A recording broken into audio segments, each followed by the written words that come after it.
Hello again. In the description to this video, I give a link to the Irish government's Project Ireland 2040 plan. This is, and I quote, the government's long-term overarching strategy to make Ireland a better country for all and to build a more resilient and sustainable future.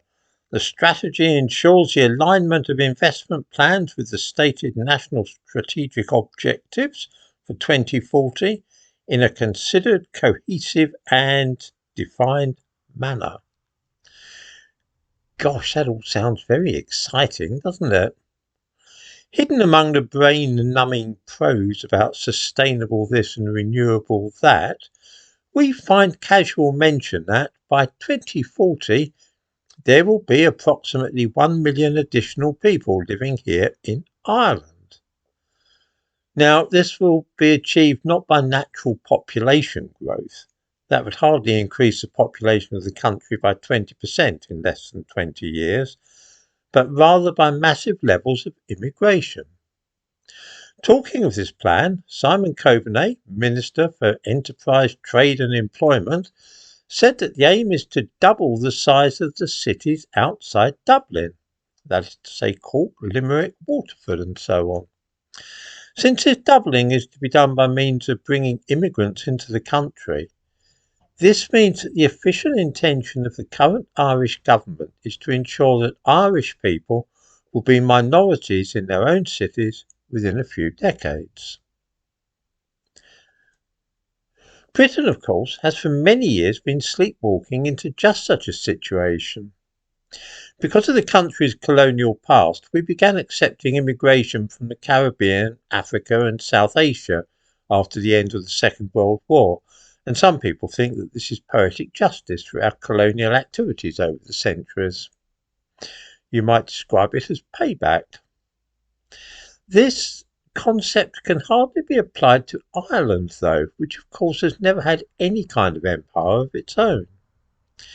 In the case of Ireland, this is a deliberate and cold-blooded decision, and although there's little enthusiasm for the scheme amongst ordinary people, the government intends to push ahead with it anyway. Note that this is not being pressed upon Ireland from outside, as far as anybody can tell. It seems to be something which the government is choosing to do.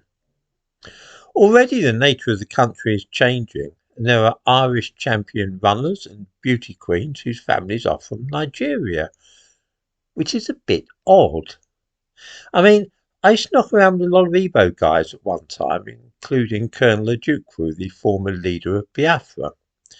One quite sees why these people came to Britain after the Nigerian Civil War in the 1960s, and it's fair to say that Britain was partly responsible for the war and involved itself by supplying the Federal Army with the expectation of oil from Port Harcourt and so on.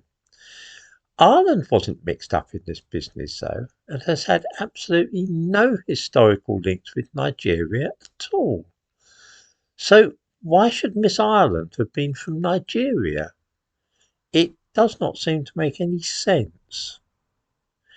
It's a pity because in Britain we can see a lot of the traditional European culture withering away and even being deliberately erased. But like many people, I always valued the fact that Celtic culture was being kept alive in Ireland. If the plans for Ireland 2040 are fulfilled, then you can kiss goodbye to the Celtic fringe, and within a generation, much of the cultural traditions preserved in that country will have gone. Why is Ireland doing this?